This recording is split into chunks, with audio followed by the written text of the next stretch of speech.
Hey. The way he angles his body, where he puts all of his body weight on his left hand and just extends just enough to just scrape the pylon. Those are the plays that decide Super Bowls. That's why every single time, I always talk about it, guys, at the beginning of the season, if the team is just good enough around Patrick Mahomes, I'm going to pick the Chiefs to win the Super Bowl. That isn't something that should just be done every week. No one in the history of football makes plays like this every week outside of Patrick Mahomes.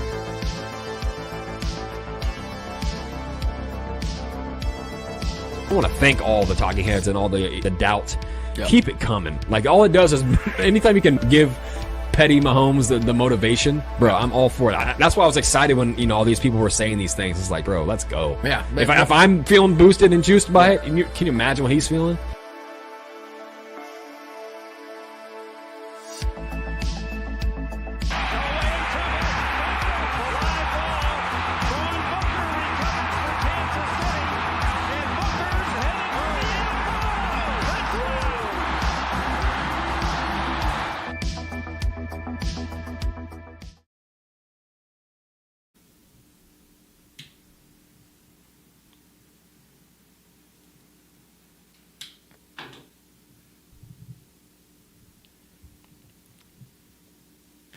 Light them up, boys. We are live, therefore it is time. It is Chattin Up the Chiefs postgame show with your host Lance Twidwell, my co-host Trevor Twidwell, and the 9-year NFL veteran Vaughn Booker. How the hell are you fellas feeling tonight? Or should I say this morning? Feel like a winner. It's still morning time in Germany. Yeah. How we feeling, Book? Book with us? Can you hear us, Book? Is he celebrating already? He's supposed to do a postgame with us. Man. Can you hear us? I don't know if he can hear us right now. All right, we'll get our guy Book situated in just a second, but we wanted to have ourselves a little celebratory postgame show because I think there are some things to absolutely celebrate in today's victory. Mike. What's going on? Saying your mic is dead. Can you hear me now? Are we good, people? Let me know in the chat. Brian in the chat. Let me know, buddy. All right. Let's start this thing over, Trevor. Let's do this. It is time, because we are live. It is the Chiefs, Chatting Up the Chiefs postgame show with your host, Lance Twidwell, my co-host, Trevor Twidwell. Hello. Oh, hello. And our guy, 9-year NFL veteran, Vaughn Booker. How we doing today, Book? Still don't got our guy Book. What's going on Give here? us the deuces. Man, I'm feeling Oh, there's Book. All today, right. baby. Let's go. It's today we do this. Y'all hear me? The I'm first feeling time we do good this today, Book. baby. Been waiting. Yeah, It feels good, Book. I'm going to tell you why. Man, There's a this few is things good that feeling we're from going last to address week. in a little bit, the stuff that's not so much fun to talk about. But I want to get some of the fun stuff out there first and foremost. Obviously, the Chiefs win, advance to 7-2, have a stranglehold now on the sole possession of the 1 seed. We'll see what the Ravens do today. They have a big game against the Seahawks. We'll see what happens with that one later on. But the Chiefs win 21-14. Now, I told Trevor on the Spoken podcast yesterday on Saturday that I was expecting the Chiefs to stifle the Dolphins' offense. I was not expecting a big game. I know a lot of people were expecting the Dolphins to go in there, drop 30+. I wasn't. I said the biggest reason why is because, one, the Dolphins to me are a fraudulent team. They're a good team.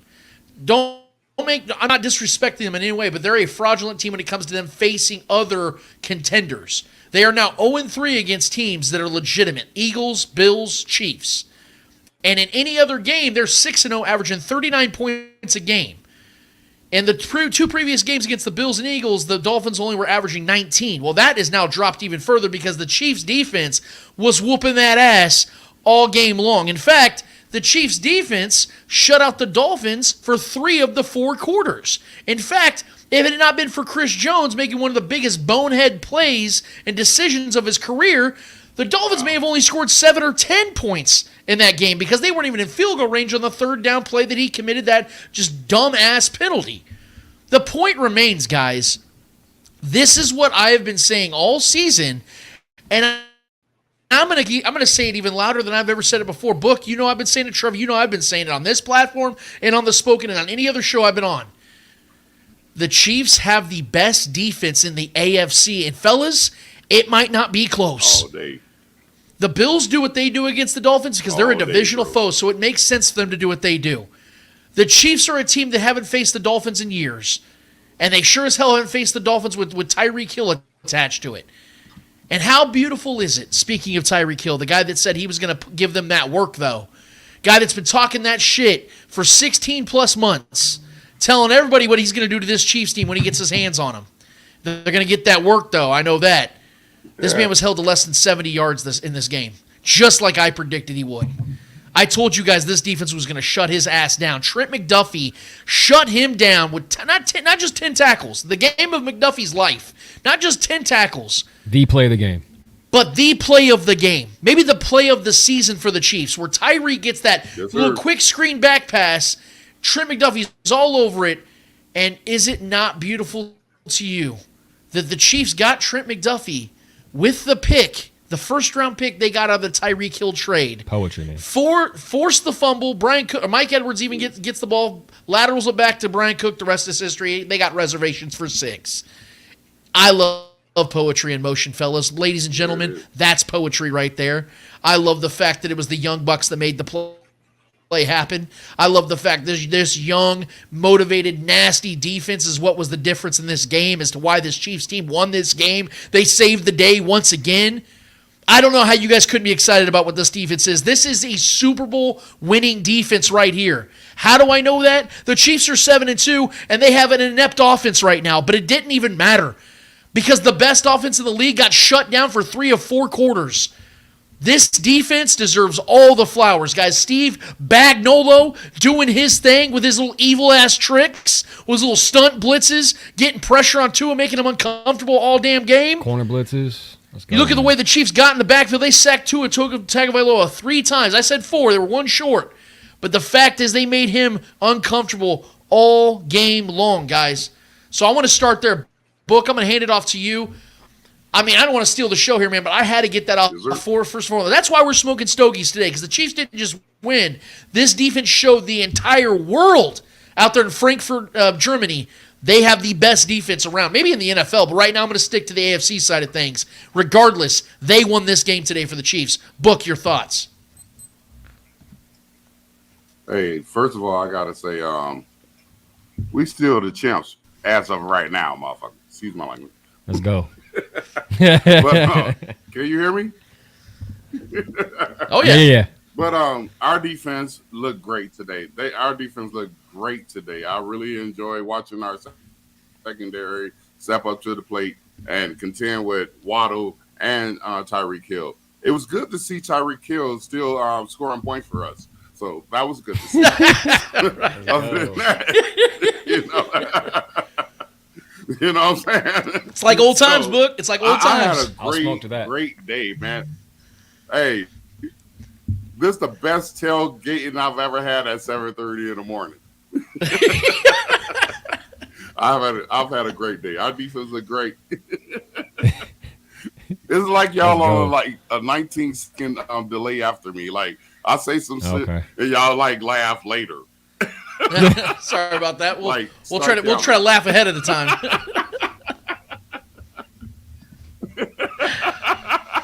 No, it's all good. But yeah, I had a great day, man. I was feeling really good in the first half. I thought our offensive scheme was almost as close to what we normally expect from the Kansas City Chiefs offense. But it was good to see the young receivers each have a pass. Not nobody really stood out to me. You know, he threw to like 9 or 10 different receivers, which was great because they were doubling and triple teaming Travis Kelce.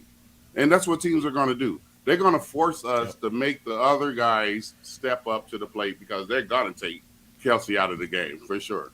Just like on defense, they're going to try their best to take Chris Jones out of the game. Other people got to step up. Going back to our defense, I thought they had a great day, especially with Bolton being out. That was one of my main concerns just because I know what kind of key player he is for us.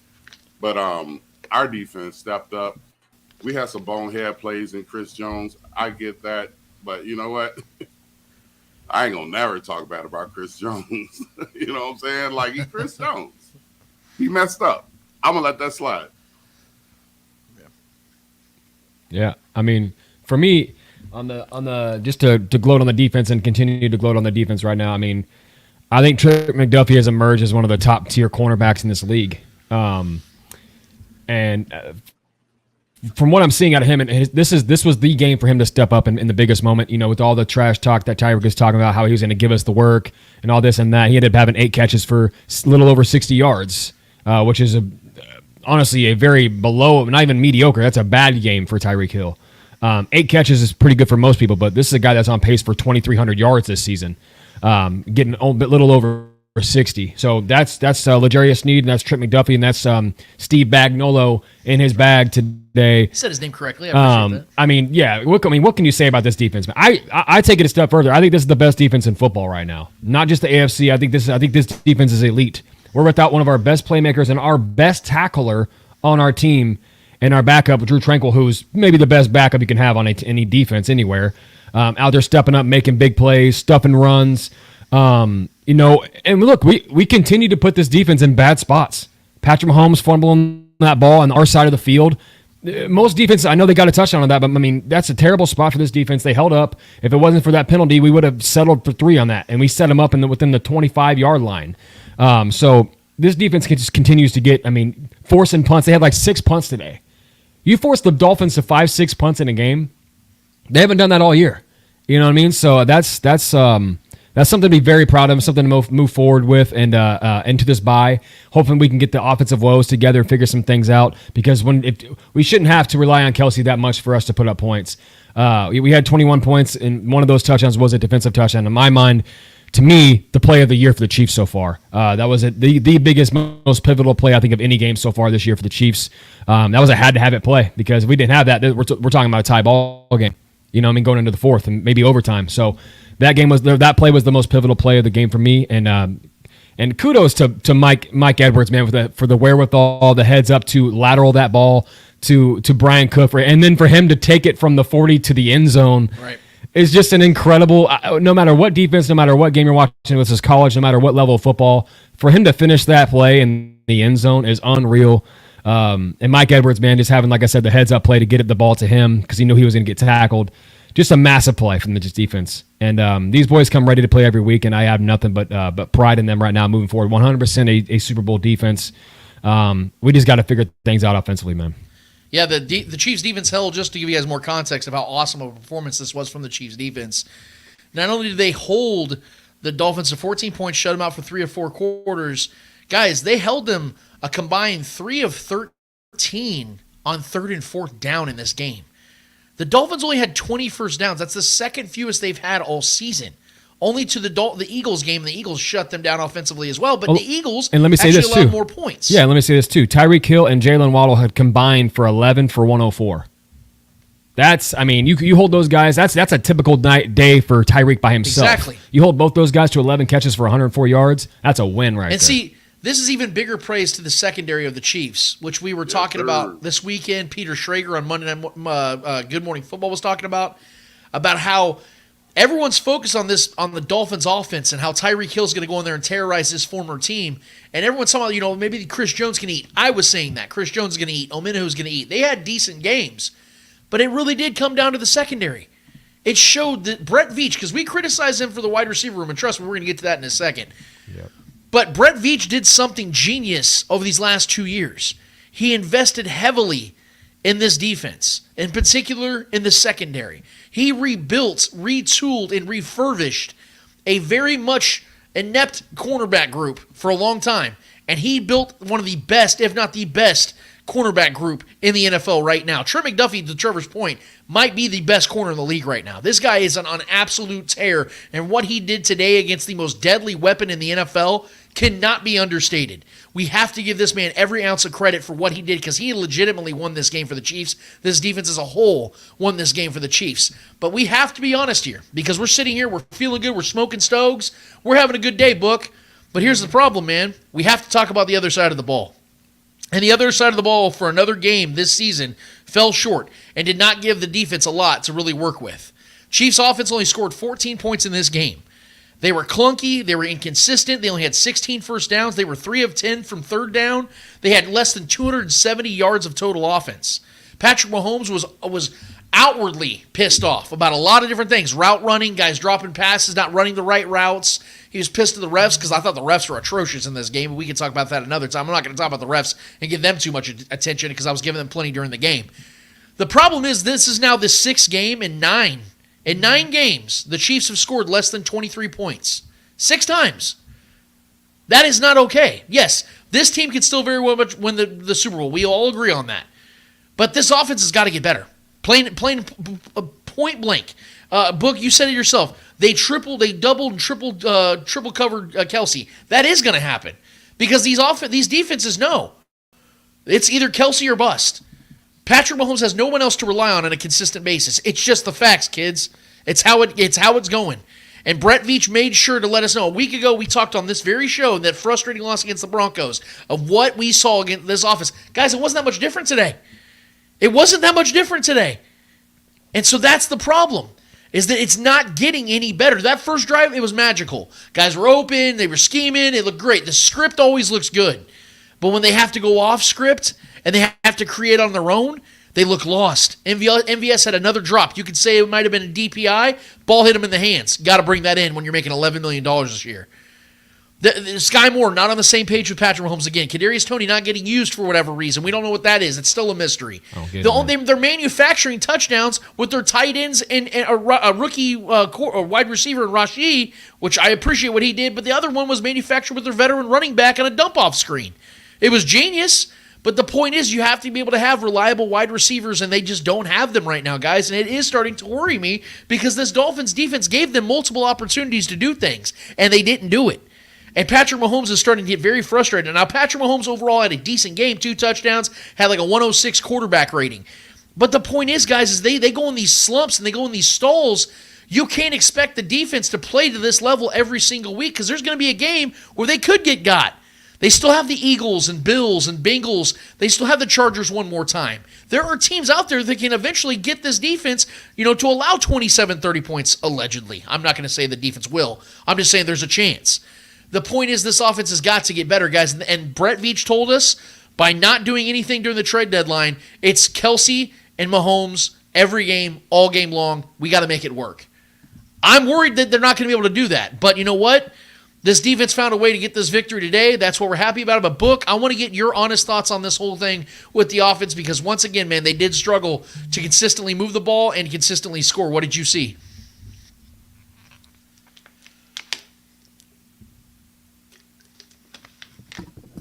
I can't hear you, Book.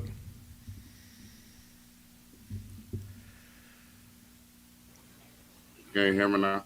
Yeah, you're good. You're good. Can you hear me now? Yes, sir. Okay. All right. It's unfortunate that Veach didn't take advantage of the trade deadline. I really thought I knew he wouldn't. I was hoping that he would see what's out there, see what we can afford to get rid of, and get somebody in here in that wide receiver locker room, and bring these guys up or bring them along. Our wide receivers right now, individually, they all have what? A catch? Right. A catch or two each. But overall, we can't rely on that. We can't rely on it. We need somebody, 1.5 to 2 people to step up their game in the wide receiver court so we can get Travis back to being Travis until they able to produce and prove themselves and be consistent in proving themselves. Travis is going to be locked out. I mean, that's what teams are doing now. They're going to lock him out, and we're going to have to win with everybody else. And until the wide receiver court, because the running back position, I think we can get this here and there, whether it be McKinnon or Pacheco. So it's the wide receiver court, and everybody knows it. And until we really get better at that. Go ahead. No, I just want to get your thoughts on this, and I'm going to hand it to Trevor as well. But I forgot to mention something real quick. The biggest frustration with this offense, in my eyes, is obviously 3rd and short, and it was on full display again today. And here's my take on it. And it goes right into what we're talking about when it comes to the wide receiver room and why Brett Veach didn't make a move here, why it's so damn confusing for me and infuriating, quite frankly. Because of the fact that Andy Reid is still operating and orchestrating this offense and play calling as if they have an offense that has reliable wide receivers. He's still aggressive. You saw it on the 3rd and 1 late in the game. He had Patrick try to throw that pass over to on the I think it was to Kelsey, but he was double, triple teamed. There's nobody open. My thing is, if you're going to continue to do that, have reliable assets to throw to. You don't have those guys, so you have to play a different style of football in situational moments like that. You have to run the ball then, because Pacheco was getting clips. He was getting yards. And I think right now, if I'm not mistaken, Pacheco was averaging over 4 yards a carry on only 16 rushes, got 66 yards. Yep. He was moving the ball. Patrick Mahomes was scrambling for yards, got 24 on six rushes himself. That's over 4 yards a carry. If you're going to sit on your hands and you're going to tell us, no, we're not making moves at wide receiver, even though it's very obvious we need help, then you got to play call differently, because it doesn't make sense for Veach to tell Andy that, but Andy's still trying to convince himself in this offense they have the weapons to make those kind of plays on 3rd and 1. It isn't working. It won't work because you don't have those guys. What are your thoughts on that, Book? I don't even know, man. I really am just conflicted as far as what's going on. And I just relish the fact that hopefully we win. Like, that's all I really care. When it gets to the whole game, I know our defense is going to do well. I was expecting, especially on special teams, but that didn't happen. But in our offense, they maintained. We had a 21-point lead going into the halftime. I felt good, really good that I got up this early. I felt good about the whole game until middle 3rd quarter when things start breaking down, and I'm like, what the fuck just happened? What about you, Trev? Well, listen, man. My biggest grief. I know the 3rd and short stuff is a pain in the ass, and it's an eyesore. But one thing I will say that I took away as a positive for the offense this week is the red zone.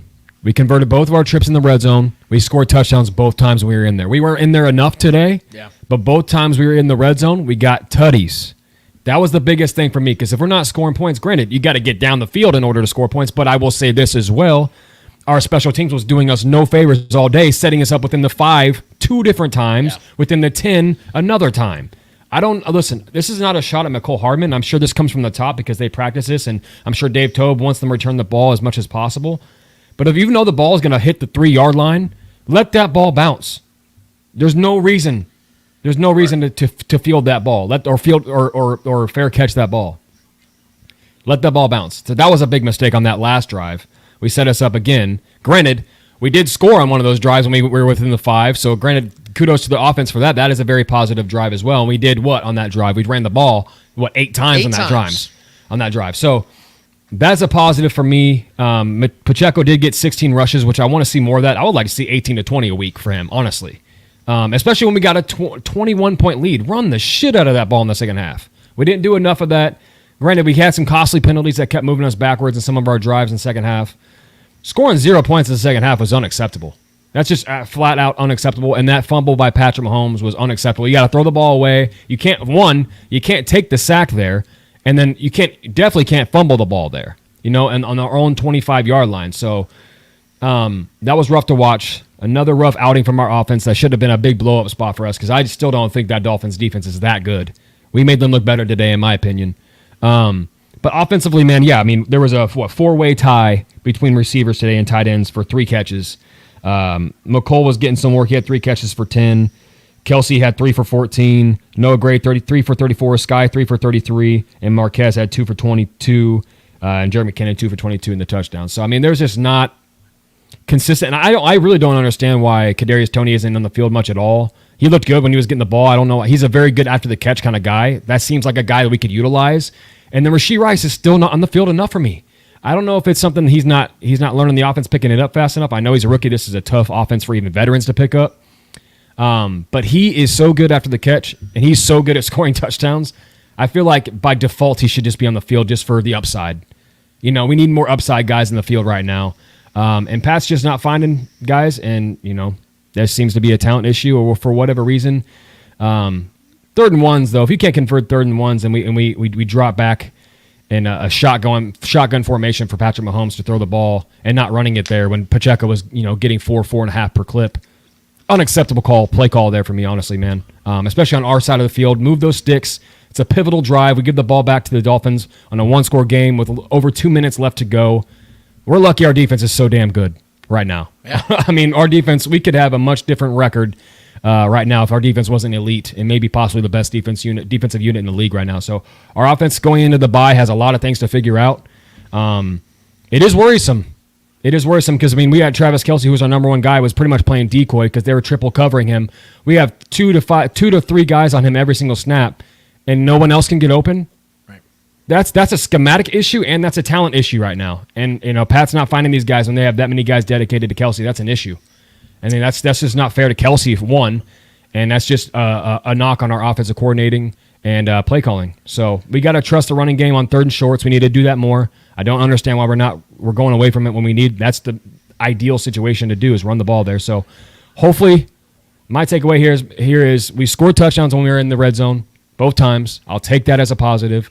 But as far as between the 20s, moving the ball, 3rd and shorts, we have a lot of things going into this bye to figure out. I will say this, Book, and I want to get your thoughts from your experience in the NFL, playing as long as you did. I'm sure that you saw and you heard conversations on the sidelines with coaches when things just aren't working in a certain way. Here's my take on this. This is my final take on this 3rd and short situation the Chiefs continue to deal with on offense. But my analogy to this is, in the dating world. I told Trevor this on Saturday. You have a girl over, you want to really impress her. You could go with the new stuff, the new music to set the tone. You can go with some weird ass EDM stuff, or the new trap music stuff, and maybe she'll get into that. And you can get some nice little spritzers. You can go get those White Claws, or those things are called, and maybe that'll get you lucky that night. Some Trulies. Or go with me on this. You throw on some Al Green, and you get in some Pinot Noir, and you really set the tone. For me, I like going with the classics, Book. And I think the Chiefs need to start learning to go with the classics. Sometimes a run up the gut on 3rd and 1 tends to work, even though that's 1960s, 70s football. Let them know who's boss. Let them know who's boss. The classics work, Book. I know you were on those sidelines back in the day, man. When coaches weren't doing, when something wasn't working, and it's been 6, 7, 8, 9 weeks, and it's not working. Did you start to see these coaches finally say, you know what, guys, we need to change some shit up? And it starts with us. And did you see that happen, or are these coaches stubborn? We're like, no, we're going to make this work, damn it. What did you take away from your career in moments like that? I'll tell you what. When I played for the Chiefs and we had Marty Schottenheimer, and my running back was Marcus Allen. I mean, when we needed a 3rd and short, everybody in the stadium knew what we were going to do. You know what I'm saying? Marcus getting his ball. Couldn't stop it.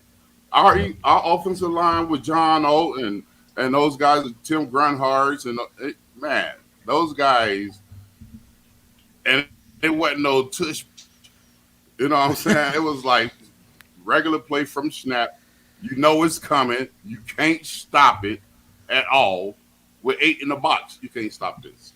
And if you do, you put 8 or 9 in the box, we'll fake that and throw the Joe Valerio, offensive tackle, in the corner somewhere in the end zone. You know what I'm saying? So These guys today, our team today, they have no classical music in their repertoire.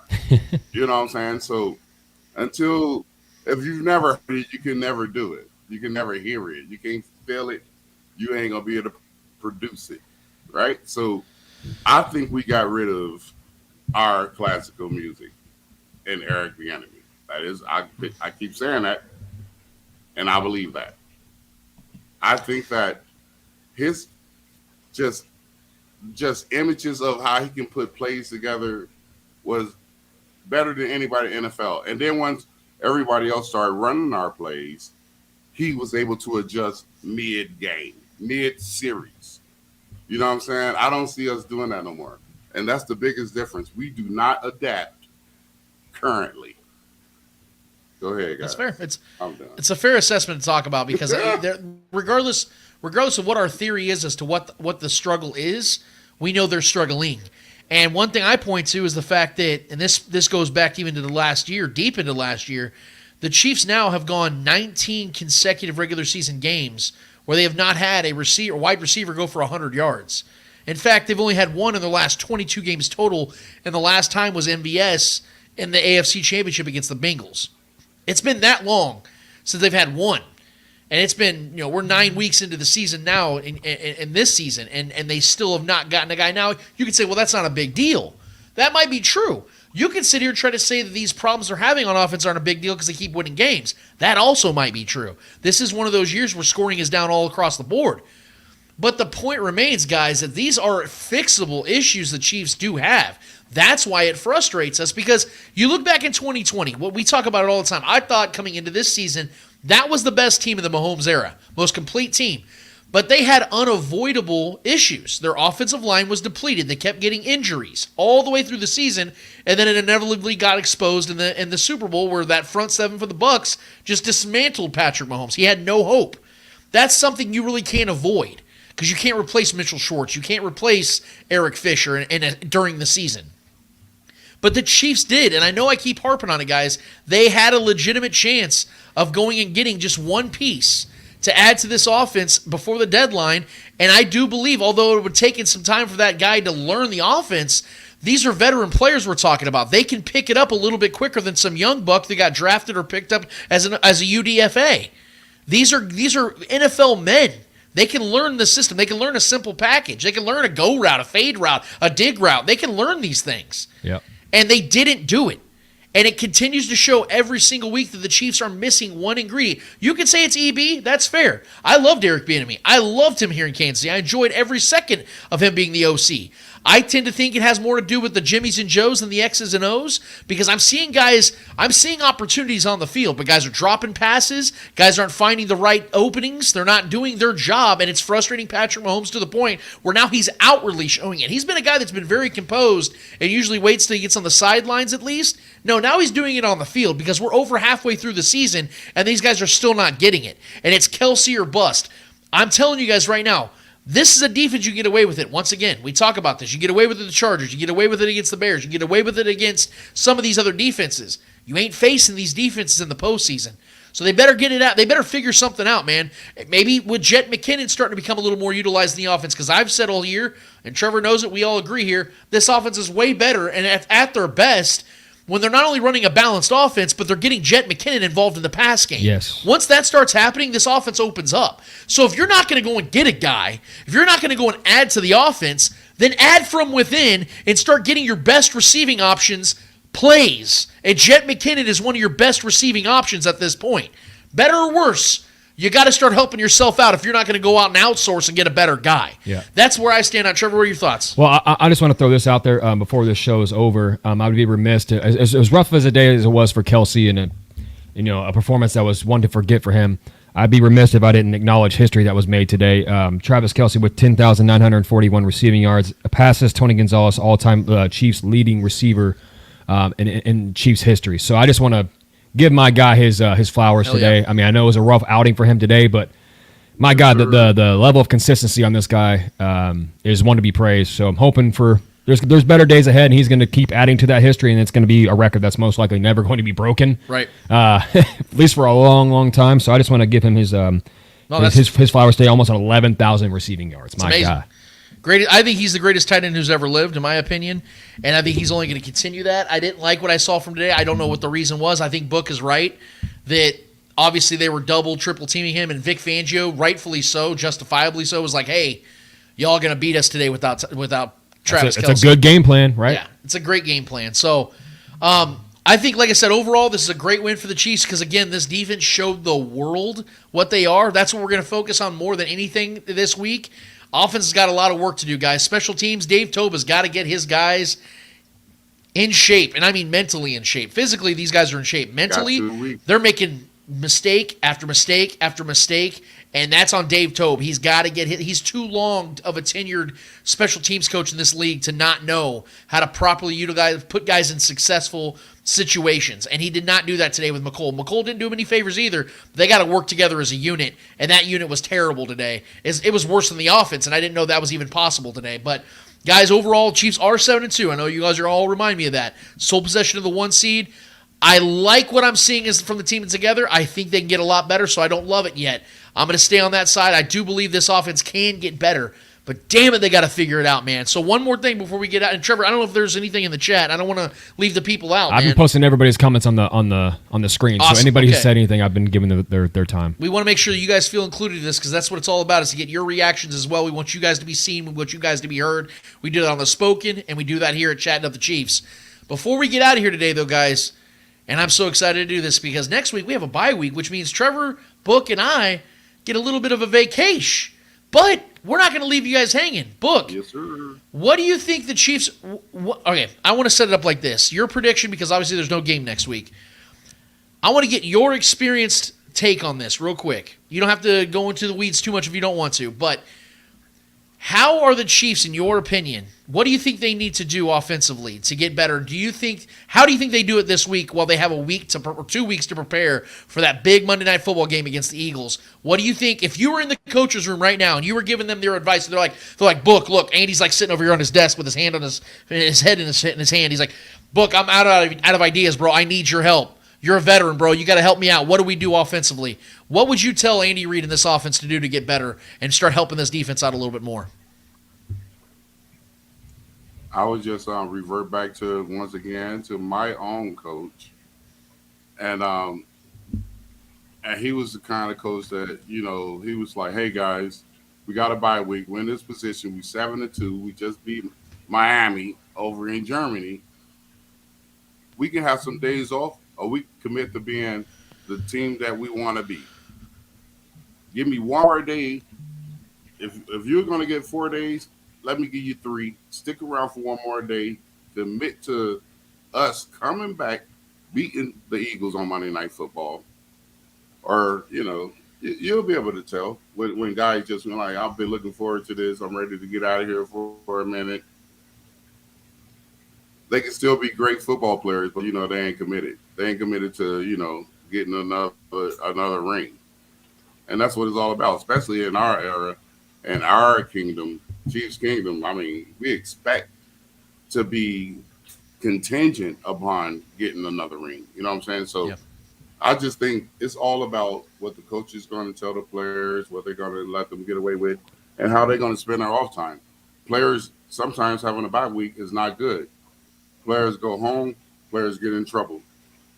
It could be a great player for you. You know what I'm saying? And it happens. Unfortunately, it happens more often than not. So stay home, guys. Commit. I know you want to have your break at home with your family, a couple of days. Stay right here. Don't get too wild.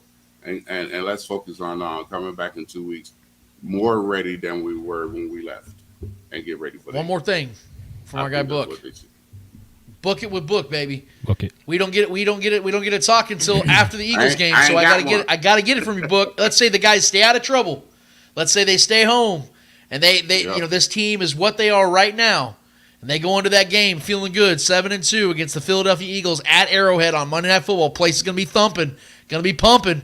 It's gonna be riled up, man. Those Chiefs fans are gonna be expecting to see a Super Bowl contending team out there against the team they just beat in the Super Bowl about 8 or 9 months ago. Who wins in that game, Book? Right. I got to tell you, my thoughts on that is as follows.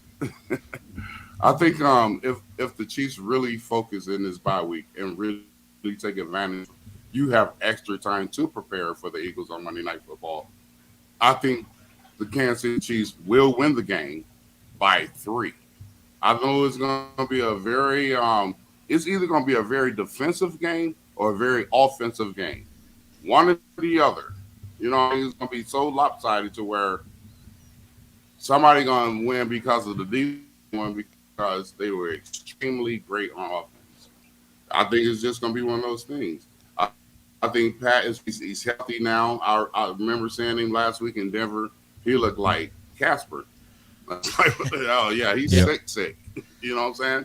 Yep. Today when I saw him pumped up before him and Kelsey, I knew they were ready. I knew mentally he was at least ready, and he was going to get his offense position that he could, ever do. And I think he did that today. with limited resources and everybody. And once again, MVS. Oh my gosh, this guy got to catch these balls, man. I mean, I know it might have been a pass interference, but come on, bro, it still hit you. Yep. You know what I'm saying? We could decline that penalty. Get out of here! Like he has to step up. Like, and I'm like you, what you said last week. I'm this close to being done with him. I know you done with him. I'm right behind you. Yeah, I'm with you on that, man. I actually, Trevor and I will hold in our holster as far as where our predictions are with this game, but I tend to agree with you.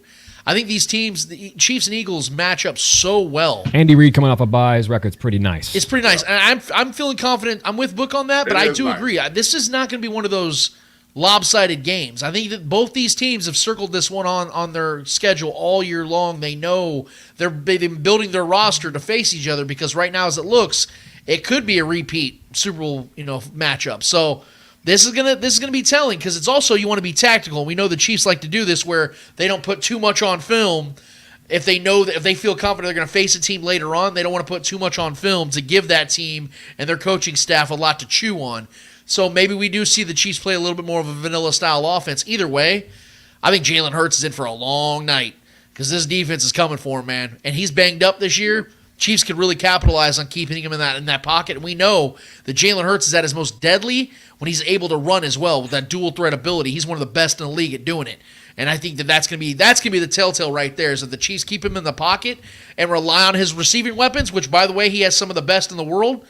I still think though that your best chances of beating the Eagles is keeping Jalen Hurts honest and standing in the pocket. So we'll definitely see something on that. Go ahead, Trevor. I just want to go out on this. At the end of the day, we're going into the bye week 7-2 on top of the AFC, smoking on a cheetah pack. So that's all I got to say. That's man. right. Yeah, so boy. for Trevor, for Book, we're sitting here right now.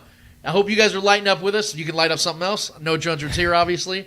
Either way, like I said, Trevor said it best. We're smoking on that cheetah pack. So let's give the people one nice little puff, fellas. Let's do it for the people. Let's give them that work. Moment of silence for the cheetah. There you go. It's a lovely thing, isn't it, fellas? Isn't it, ladies and gents? It's a great thing. Tastes right. We appreciate you guys so much for being with us today. For Trevor Twidwell, for the great Book, the 9-year NFL veteran. I'm Lance Twidwell. Starcade Media loves you guys. We will be back here in 2 weeks' time. Don't miss us too much. We promise you we'll be missing you just as much. But enjoy this off week, guys. It's going to be nice to sit back and watch the rest of the NFL. Some great games today, by the way, I might add. Some awesome games. I know Book will be watching. Trevor and I will be watching as well. But in the meantime, I hope you guys had a great time. We will be back in 2 weeks. This is Chattin' Up the Chiefs postgame show. We'll talk to you guys in a little while. Later.